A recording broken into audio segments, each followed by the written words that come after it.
Welcome to Withdraw Consent. I'm Victor. This is Jack. What are we talking about today? Today we want to talk about what is National Socialism. Oh, it's a taboo topic, I feel like. Yes, ban us, everyone, ban us. But I just want to talk about what it is. Okay, I'm not promoting it at the moment, but we're just kind of talking about it. Well, I guess it is kind of a promo. So first of all, we're going to talk about a couple myths about what it isn't. Okay. So you might think National Socialism is for white people. Okay. Evil white people, specifically. Right. That idea, yeah, of course. That idea is completely wrong. Okay. National Socialists, we're going to talk about what it is, but it's a form of government that's Ethno-Nationalism, which just means it's a homogenous group in the country. The civilian population is one group. Doesn't matter what that group is, though. Could be African black people from Africa. Could be Nigeria, could be East Asian. Doesn't matter. But by one group, we're talking specifically about ethnicity. We're not talking about religion and Right. No, we're just talking about we're just talking about one ethnic group. Okay. And we'll talk about the pros and cons of that later. But what I'm saying is, it doesn't have to be white people though. It just has to be one people for the plan to work or not work, depending on your view. Sure.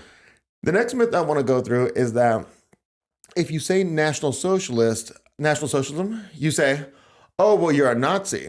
Right. Okay. So this is as stupid as saying America is constitutional republic. Like they're synonymous. Yeah. America is a constitutional republic. A constitutional republic is a form of a government, and America has adopted one version of that. Well, yeah, it's a certain implementation of that. Right. Yeah.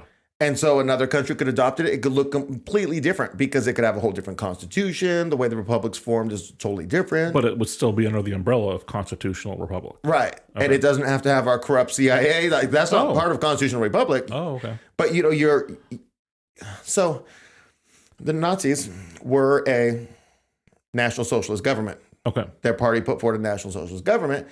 And like you look at during the war, they had whole companies of Middle Easterners, and they all had their imam, and they did their religious holidays and stuff like that. Oh, companies in the military. Yeah, companies in the military. Okay. Yeah, sorry.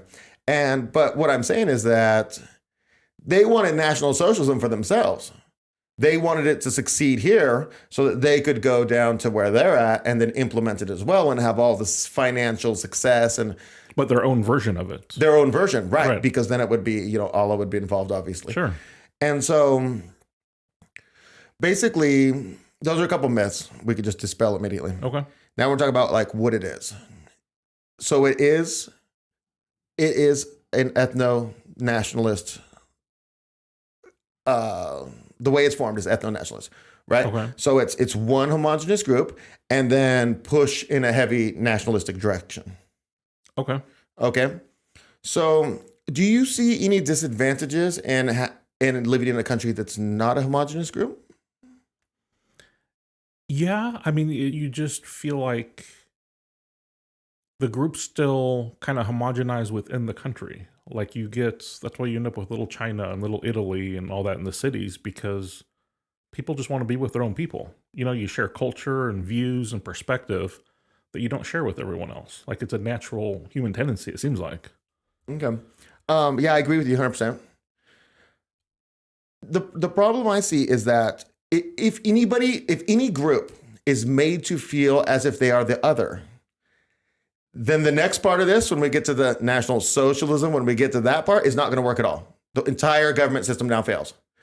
So I have this friend, right? Okay. And he's Hispanic. He's a terrific guy.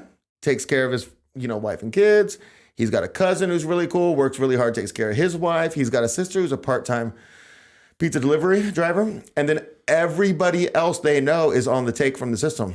Wow. You got those couple cousins who are doing the fake disabled thing. You got the welfare people over here. And you got the people, everybody's taking advantage of the system because they feel like they're the other. It doesn't matter if they are the other, if there's people doing racial slurs at them as they walk down the road and they're like, oh, I'm really the other. It just matters if they feel it though, because if they feel it, then they don't contribute. Because it's not theirs anyway. It's not theirs. They might as well be on the take. But the goal in any civilization is to get the whole to be greater than the sum, valued greater than the sum of the parts, you know? And every time you have a situation where there's like the other, that you're feeling like the other, it's just not going to work. And with race, it's a huge boundary. And you could just think about it. There are so many people who feel like this is the other. And depending on different cultures and stuff, some non-white races in the United States don't feel like that. Okay. They don't have that same, like they're being excluded because they're just being phenomenally successful, But, and I'm not pitching which way you should think about this. I'm just pitching what was National Socialism. Gotcha. Okay. So it's an ethno-nationalism. The nationalism is your patriotism, your rah, rah, rah, right? Okay. And you're going to have that to push the next part, which is the socialism. You're going to have that patriotism and nationalism pushing you into doing this next thing, okay? Okay. So the socialism is not socialism at all. Like we see it currently, Yeah. modern day. Okay. So basically, there were these people called themselves the National Socialists. They were the fascist Nazis, whatever you want to call them, right? And they were battling against the communists, who were actually called Social Democrats. This was early 30s or 20s? Yeah, 20s, 30s, all up in here.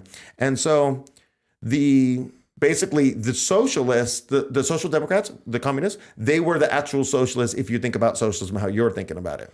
Okay. And they used to call them Zuzi because it's, short for socialist in German though, And then of course Nazi, short for National, for the National Socialism. Like if you went back in time and lived in that time, is Tutsi and Nazi, were they derogatory? Yeah, it's a derogatory. They're both derogatory. Both of them. So that's what they call each other. That's what they would call each other. Like I put down. Like you dirty nationalist and you dirty socialist. Oh, Do you know what I mean? But if you're a National Socialist and you're telling somebody you dirty socialist, your socialism definitely doesn't look like theirs.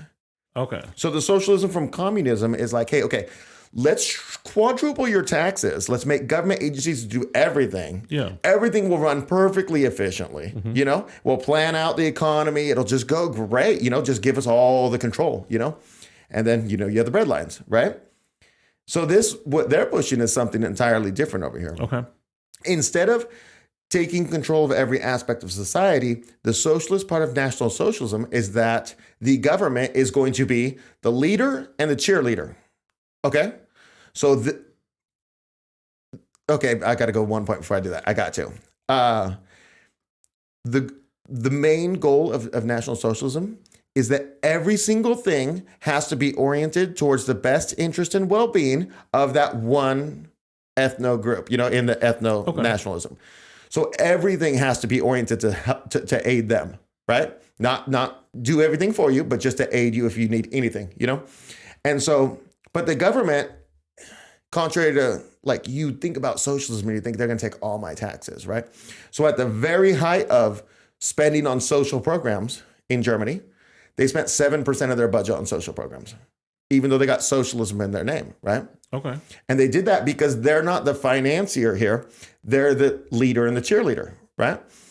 So they'll go up, got some great leader, we'll say, make a huge speech, and says, this is the orientation our country is going to take, So he did this famous speech and he said, I'm announcing we're doing the winter aid campaign or something, And in the speech, he says, not one German is going to die of the cold this year. Not one German is going to run out of fuel for their stove. Not one German is going to die from not having food, because we're going to all pitch in. The government's going to write a check, but then we're all doing this together. This is where we're going.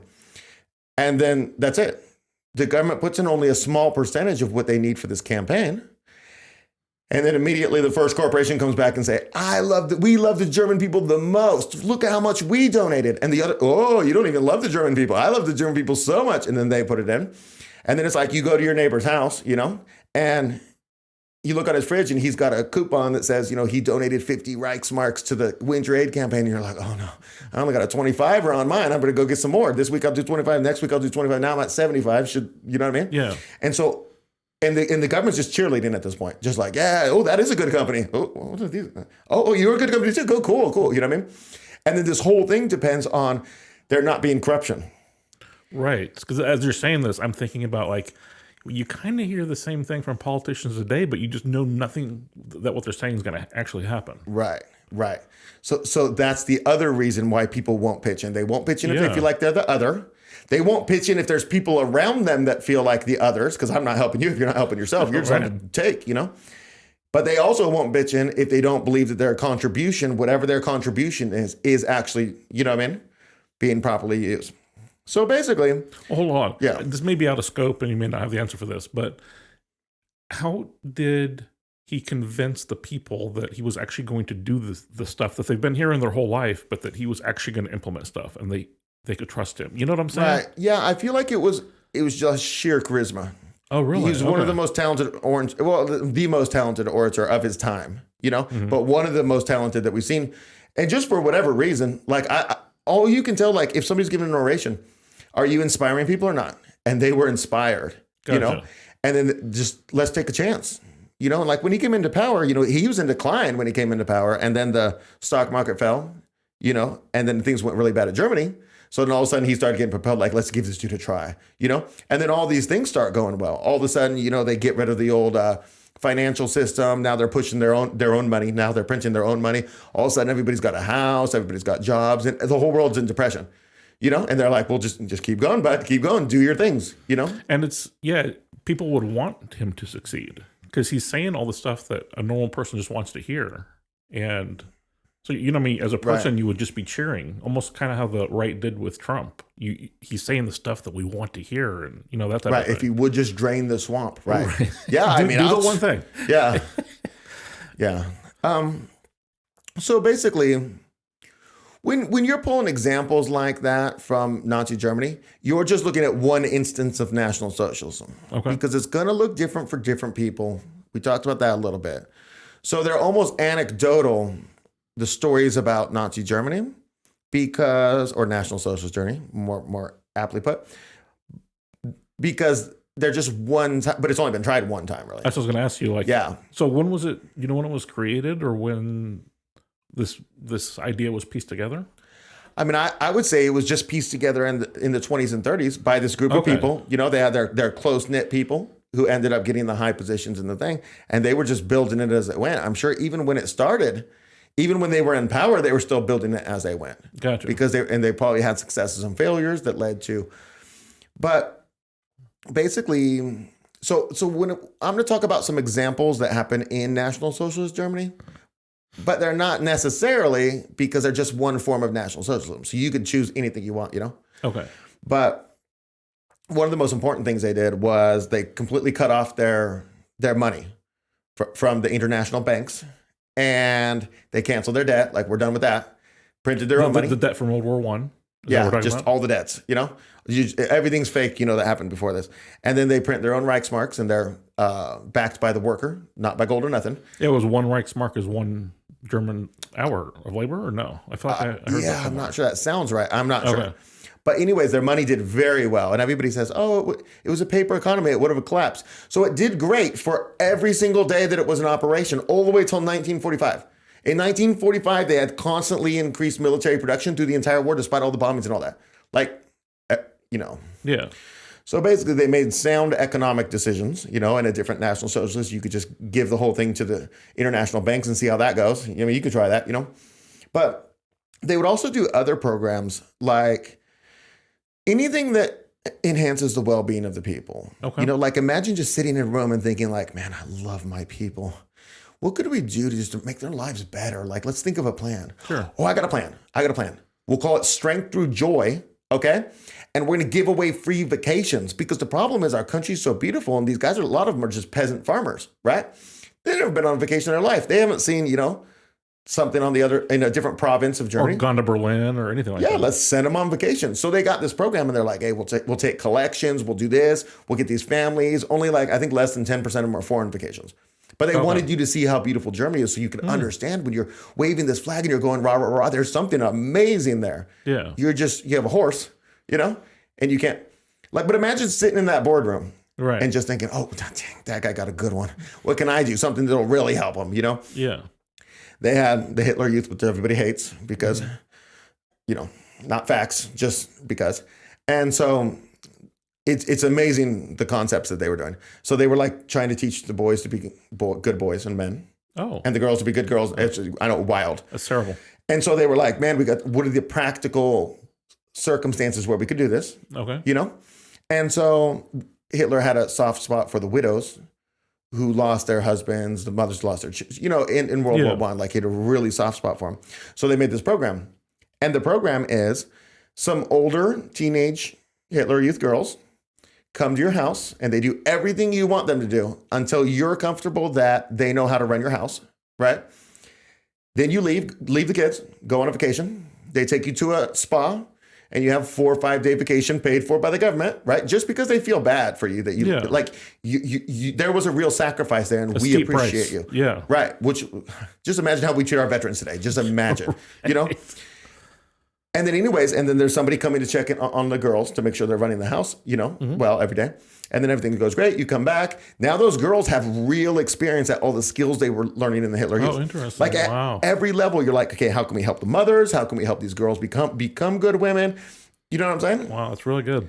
Yeah, it's like, just imagine the stuff we could think, just whoever you are watching. Yeah. Us three, imagine the stuff we could think of. Like say, okay, you got $100 billion, not to Ukraine. We're gonna use it here for our people. Sky's the limit. Right. Do you know what I'm saying? And that's what they were focused on.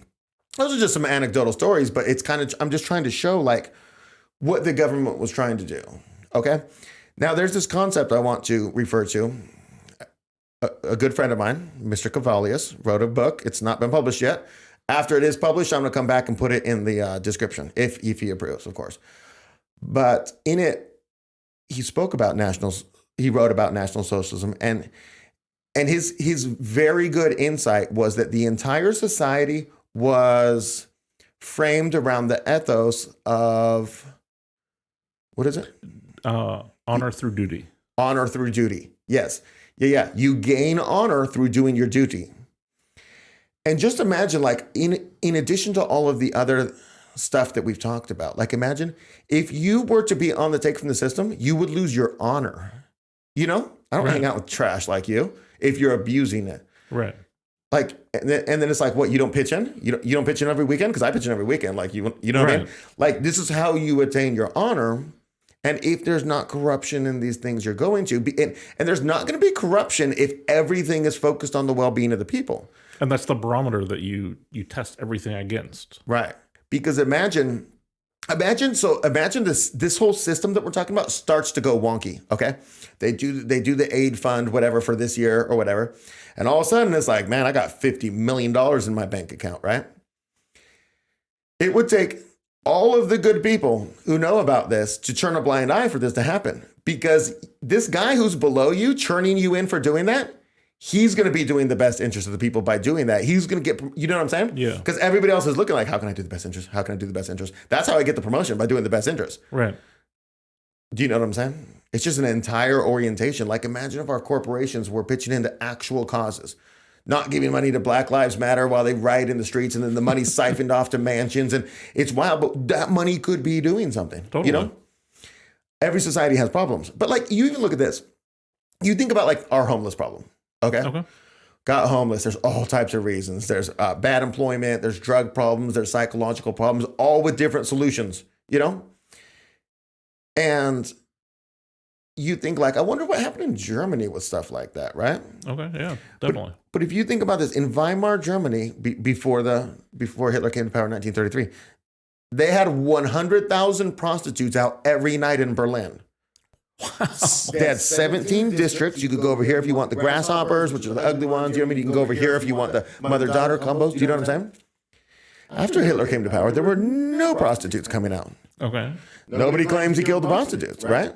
But imagine you're just reorienting your society and say, hey, everybody, it's kind of like when I'm in traffic sometimes I say, everybody hit the gas at once. Because technically it'll work. Technically, theoretically, you know, if everybody did like a computer. And there's no one merging. Yeah. Yeah. And so it's like, do you want to spend every night out there? Yeah. Nah, I've been living in a nice house. Oh, yeah, that sounds good to me. You know, I'll become a clerk somewhere or something, you know? And so, I don't know if I can, this is kind of anecdotal, but I want to say another thing. It's like, it's a little bit anecdotal, but in this time period under National Socialism, like imagine your critique of a leader is they always stuck to their moral values, right? Okay. Until the moment they had to kill themselves, right? If you can have a system where that can happen from your leaders, then that might be a good system. Right. Like if you look at things like the war crimes, like so during the Battle of Britain, the British started shooting down the medical planes, like the seaplanes that were coming to pick up soldiers in the channel. It's a war crime, you know? But the response to that wasn't, we shoot down your planes, because that would be wrong. Right. You know what I mean?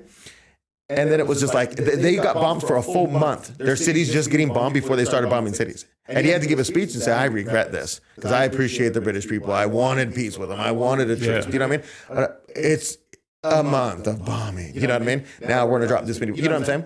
But like, even things like, just so many things, like not using the gas, you know? They had the Russians advancing at the end of the war. And the Russians realized, oh no, they have the most gas of anybody in Europe. Quick, we need millions and millions of gas masks. So they start producing them real fast and get them up there as quick as they can. But at that point, you could just gas these people, you know? They literally asked him, gas them. And he said, no, that price is too high to pay for victory. Because there's morals, you know what I'm saying? One country in the entire World War II never sent their women into the workforce. Wow. That price was too high. Yeah. And look at what that price is in the United States, right? We said we need Rosie the Riveter out there. And my grandma did do the riveting on the beef stews or whatever. And so they say, hey, stop being a housewife. Go into employment. We'll take care of your kids. We'll do state-run nurseries. You know what I'm saying? Mm-hmm. Men come back and it's like, now wages are much lower. You both got to keep working. All the women work today because of the trick they did in World War II. They tricked, you know where the women need to be? I probably shouldn't say that on YouTube. In my opinion, children are the most important thing on this planet. Yes. I work double hard so my wife can stay home and take care of our children, because they are more important than me slaving away. And do you know what I'm saying? This is just my personal opinion. I wouldn't say like you couldn't get a job, because even in like National Socialism Germany, you could go get a job. And there were women who worked as clerks and blah, blah, blah, blah, if you want to.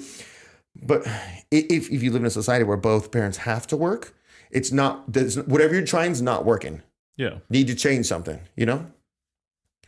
I could go on about that, but it's off topic. So what do you think, though? Do you think that I've given you, because I remember we had this conversation before I offered you to read that book that's not been published yet, you know? What do you think? Do you think you can see a picture of what's going on, or? Oh, of like what went on? No, what is National Socialism? Like you had asked me that, and you're reading this book and you're like, what is National Socialism? Yeah. It's like, what do you think? Do you think? The overall like a motto or whatever of having the one people and all that, just it really makes sense to me. You know, I lived in a city for a long time, and you know, had a car stolen out of my parking spot and all that. And you know, I've since moved, and you know, you don't need to lock your front door or your car, and it's just a different thing. Everyone's on the same page. Right. There's a way to get back to that too. Yeah. There's a solution. And we just presented one. Oh, before we close, interesting fact I was going to read that I forgot to read. Okay. This is an interesting story about National Socialism. So this book is called Hitler's National Socialism by Rainer Zitelmann. So I want to go to page 47. Now, this is a very interesting story. I'm joking, but no, he's quoting this from a different source. Okay. Page 47. You can look it up if you want. Or I'll put it in the description. I'll put the source he used. Communist East Germany.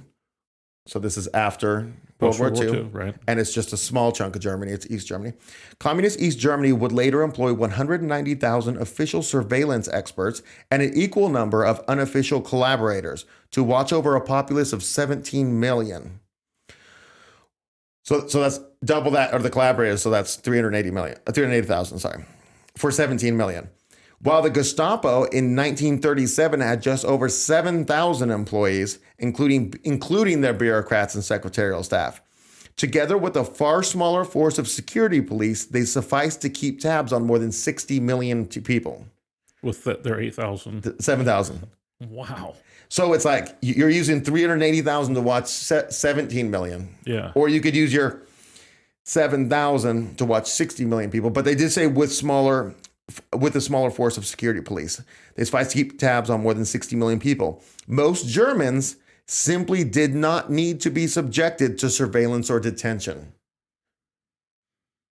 Amazing. Because when things are, do you know what I'm saying? Right. When things are going good, it's like, you don't need any of that, you know? Like, why are you going to rob your fellow man if you're trying to look out for the best interest of your... Imagine how many times in life that somebody didn't open the door for them. Okay. Nil. Right. Everybody was opening the door. I guarantee you. Imagine Okay, well, I mean, they didn't have the Autobahn, but imagine trying to get led into traffic. Right. I would choose everybody. Good. Led into traffic. Do you know what I'm saying? Right. Because you're trying to orient, and everybody wants to live like I'm talking like. Right. It's just I'm not going to be the only one to do it. I'll still open the door for you. I'll let you into traffic. You know what I mean?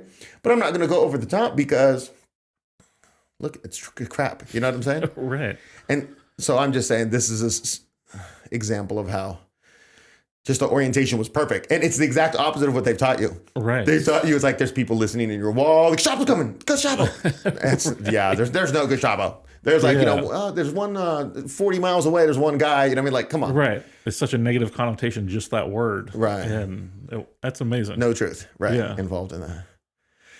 So what do you think? I think it's the whole story is incredible. Just all the different things that they tried there. It's amazing that this has only been tried once, and it shows you. But it's only been tried once because of the Holocaust. No, well, that's what I was saying. They've got such a negative connotation on the whole thing, and so much control of it that no one is willing or able to, try to implement this again. Right. It's incredible. And so we're making this video as we're also making the 3-part Holocaust series. Mm-hmm. And we need to refer to this video. So at the time this video is published, the Holocaust series won't be out. So I encourage you to subscribe and come back because I think it's a doozy, honestly. Yeah. All the facts are there, we'll say. Right. The science. Yeah. Really incredible.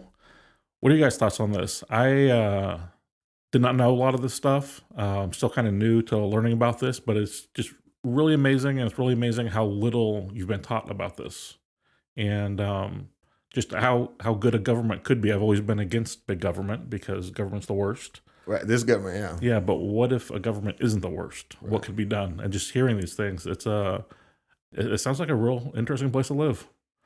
What are your thoughts on that? Let us know if you agree, disagree. We'd love to hear from you. And please subscribe. Stick around for the Holocaust videos. I think you're going to like them. We'll see you next time.